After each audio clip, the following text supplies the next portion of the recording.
Hello everyone. सो बच्चे last हमने consumer equilibrium chapter में आईसी की कुछ प्रॉपर्टी डिस्कस करी थी, right? That is IC slopes downward from left to right. और हमने क्या डिस्कस किया था? Two ICs can never intersect with each other, right? तो अब हम आगे कंटिन्यू करते हैं, ठीक है? Let's begin. नेक्स्ट प्रॉपर्टी बच्चे आईसी की आती है, that is IC is convex to origin. IC की शेप कैसी होती है? कन्वेक्स होती है, ठीक है। इसमें आपको क्या एक्सप्लेन करना है बच्चे? दो बातें डिफाइन करनी है आपको। One is marginal rate of substitution MRS, another one is law of DMU, ठीक है, डिमिनिशिंग मार्जिनल यूटिलिटी। इन दोनों की वजह से ही क्या होता है? आईसी कन्वेक्स होता है। ओके, क्या क्या एक्सप्लेन करेंगे हम? MRS, marginal rate of substitution, and law of DMU, diminishing marginal utility. Okay, सब तो इसको हम एक्सप्लेन क्या करेंगे? देखो बच्चे, सबसे पहले हम बताएंगे that if we consume more of good x we have to sacrifice good y. हम मान के चले कि हमारे पास दो गुड्स तो होंगी, एक मान लो एक्स, एक मान लो वाई। अगर मैं कहीं ना कहीं एक्स का कंजम्पशन ज्यादा कर दूंगी तो मुझे वाई को कहीं ना कहीं सेक्रीफाइस करना पड़ेगा, उसको डिक्रीज करना पड़ेगा, राइट? ठीक है। देन आफ्टरवर्ड्स हम इसमें बताएंगे मार्जिनल रेट ऑफ सब्स्टिट्यूशन क्या होता है? The rate at which units of a commodity is sacrifice is substitute for the another. एक कमोडिटी दूसरे के सब्स्टिट्यूट कर रही है, ठीक है, तो वो क्या है? Marginal rate of substitution. Then afterward हम बताएंगे that as we consume more of good x the marginal utility derived from the good x will be decrease. ठीक है, लॉ ऑफ डीएमयू यही तो कहता है कि हम एक गुड को ज्यादा से ज्यादा यूज कर रहे हैं, ठीक है, उससे मिलने वाली जो यूटिलिटी होगी वो क्या होती जाएगी? डिक्रीज होती जाएगी, right? As compare to the other good. अब मैंने अदर गुड्स को यूज ही नहीं किया इतना, ठीक है, उसका मैंने कम यूज किया था, तो धीरे धीरे उससे मिलने वाली यूटिलिटी ज्यादा होती जाएगी एज कंपेयर टू गुड जो मैं ज्यादा यूज कर रही हूँ। यही क्या है? लॉ ऑफ डीएमयू, ठीक है। इसमें हम यही बताएंगे law of DMU applies there which states that as we consume more of good x the marginal utility derived from good x will goes on decreasing, ठीक है, as compare to good y. That's why IC is convex to origin, ठीक है। फिर इसका एक diagram बना के भी दिखा दो, कुछ इस तरीके से बनेगा, ठीक है। लो जी,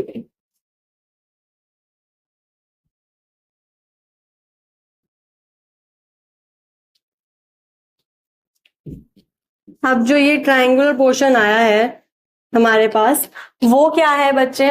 मार्जिनल रेट ऑफ सब्स्टिट्यूशन। इसमें हम डिफाइन करेंगे जो ये ट्रायंगुलर पोर्शन है वो क्या है? मार्जिनल रेट ऑफ सब्स्टिट्यूशन है, ठीक है। और हमने क्या दिखा दिया? ये आईसी कैसा जा रहा है? Convex to origin because of law of DMU, ठीक है। नेक्स्ट प्रॉपर्टी हमारे पास आती है that is higher IC, higher level of IC provides higher satisfaction. मतलब जितना ज्यादा हायर होएगा आईसी उतना ही ज्यादा हमारे को सेटिस्फेक्शन मिलेगी, ये कहना चाहता है, ठीक है। क्यों मिलेगी? क्योंकि जितने ज्यादा आईसी का लेवल हाई उतनी ज्यादा यूनिट्स ऑफ कमोडिटी हो जाएंगी, ठीक है, हमारे को कमोडिटी की यूनिट्स क्या मिलेंगी? उतनी ज्यादा मिलेंगी, ठीक है। इसमें हम डायग्राम के अकॉर्डिंग बनाए, तो ये लो जी, तीन चार हम आईसी ले लेते हैं। IC 1, IC 2, IC 3, IC 4। अब हम एक्सप्लेन करेंगे कि the satisfaction which we will get from IC 2, जो सेटिस्फेक्शन मुझे आईसी 2 से मिल रही है वो मुझे आईसी 1 से नहीं मिलेगी। मतलब आईसी 2 की सेटिस्फेक्शन आईसी 1 से कहीं ना कहीं थोड़ी सी ज्यादा होगी। और सेम मैं बात करूं अगर आईसी 4 की, तो इसकी सेटिस्फेक्शन तो इन तीनों से ज्यादा होगी। यहां पे मुझे सबसे ज्यादा यूनिट्स ऑफ कमोडिटी मिलेगी, right? That's why higher level of IC provide higher satisfaction, क्योंकि जितना ज्यादा हाई उतनी ज्यादा यूनिट्स ऑफ कमोडिटी। ओके, इसमें बस हमारे को थोड़ा बहुत एक लाइन में एक्सप्लेन करना है that higher level of IC will provide higher satisfaction because at that level we will get more commodity, ठीक है। फिर उसके बाद हम ये डायग्राम बना के दिखा देंगे, ओके।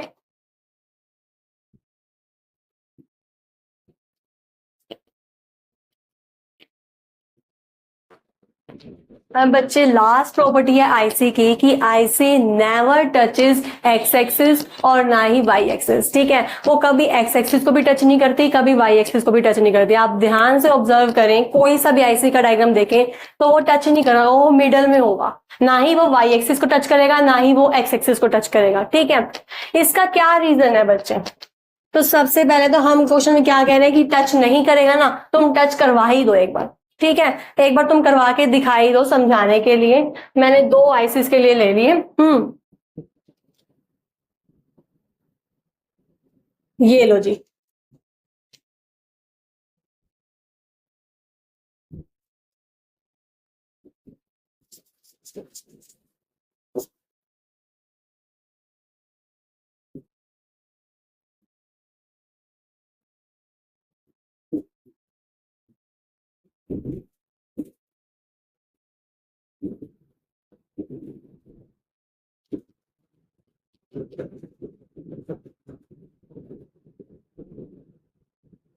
ये वाली हमारी एक्स एक्सिस होती है राइट, और ये वाली हमारी वाई एक्सिस होती है। मैं क्या कह रही हूँ कि जो आईसी है वो इन दोनों में से किसी को भी टच नहीं करेगा, लेकिन समझाने के लिए हम एक बार टच करवा के दिखाई देंगे। ये लो जी, मैंने आईसी को वाई एक्सिस पे टच कर दिया, हालांकि कभी ऐसा होता नहीं है, लेकिन टच करके दिखा दे तो क्या होगा बच्चे, जो अपोजिट वाली गुड होगी ना उसकी कंजम्पशन हो जाएगी 0। ठीक है, अगर आईसी ने टच कर दिया वाई एक्सिस को तो गुड एक्स की कंजम्पशन हो जाएगी 0। ऐसा पॉसिबल ही नहीं है। हम बच्चे 2 गुड्स को साथ लेके चलते हैं। हम क्या करते हैं, अगर हम एक गुड्स को ज्यादा कंज्यूम कर रहे हैं तो दूसरी को हम बिल्कुल 0 नहीं कर देंगे, उसको हम कम कर देते हैं लेकिन 0 नहीं करते। ठीक है, लेकिन यहाँ पे क्या होगा, अगर टच करवा देंगे ना तो बिल्कुल ही 0 हो जाएगा। ठीक है, सेम अगर हम यहाँ पे देखें, यहाँ पे क्या कर रहा है, एक्स एक्सिस पे टच कर रहा है। ठीक है, तो क्या होगा, जो कंजम्पशन है गुड वाई की वो क्या हो जाएगी 0। ठीक है, that's why we say that the IC will never touches x axis nor touches y axis. Okay,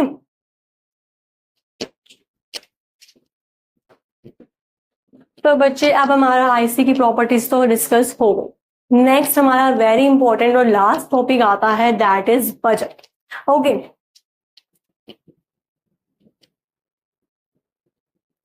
simple terms में बात करें, बजट होता क्या है? इट मीन जितनी मेरी इनकम है ना, उस इनकम से मैं कोई सामान अपनी बेसिक नीड्स खरीद पा रही हूँ, अपने प्रोडक्ट्स खरीद पा रही हूँ, that is known to be as budget. ठीक है, कि जो भी मेरे को सामान लेना है वो मेरी इनकम के अंदर अंदर आ जाएगा, या तो इनकम के इक्वल आएगा या उससे कम का आएगा, वो बजट है। ठीक है, अब सपोज मान लो मेरी इनकम है, एग्जांपल ले रहे हैं हम 40 रुपीज। ठीक है, और अब मैं सामान लूंगी वो भी मैं इसी के अंदर अंदर लूंगी। ठीक है, या तो 40 तक होगा या 40 के इक्वल होगा या फिर 40 से कम कम का होगा। ठीक है, अब अगर कोई सामान ऐसा है जो 40 से अबोव है, लाइक 50 60 अबोव है, ठीक है, तो क्या हम उसको लेंगे? नहीं, वो तो मेरे बजट से बाहर हो गया ना। ठीक है, तो ये सारा फंडा क्या है, बजट का। कि मेरी जितनी इनकम है उसी इनकम के अकॉर्डिंग मैं चीजें खरीदती हूँ, या तो उसके जितनी या उससे कम की। ठीक है, सो नेक्स्ट हमारे पास आता है बजट लाइन। बजट लाइन क्या होता है? Is a graphical representation. ये क्या है? ग्राफिकल रिप्रेजेंटेशन है of possible combination of 2 goods. मैंने लास्ट भी आपको बताया था कि एटलीस्ट हम 2 गुड्स तो लेके चलेंगे। ठीक है, ग्राफ में रिप्रेजेंट करने के लिए कम से कम 2 गुड्स तो होंगी। ठीक है, possible combination of 2 goods which consumer can buy with his given income and price of goods। ठीक है, कि जितनी मेरी इनकम है मैं उससे अपना सामान खरीद पा रही हूँ। हम कह रहे मान के चल रहे हैं कि उतना ही प्रोडक्ट का प्राइस है, या तो उससे कम का है या उससे ज्यादा का है। That is known to be as what, budget line. कि ये ग्राफिकल रिप्रेजेंटेशन, हम ग्राफ के फॉर्म में तो रिप्रेजेंट करते हैं, राइट।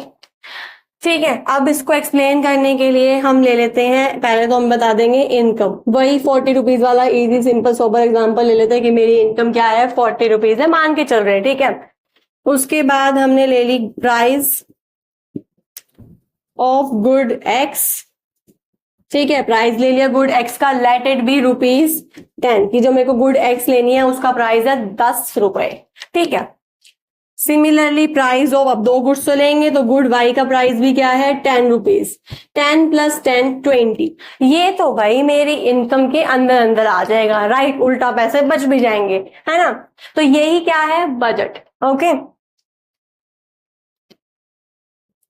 अब इसी के साथ एक्सप्लेन करने के लिए, अभी तो हमने प्राइस लिया है, अब हम लेते हैं यूनिट्स की, कितनी यूनिट्स हम लेंगे, units of good x, units of good Y.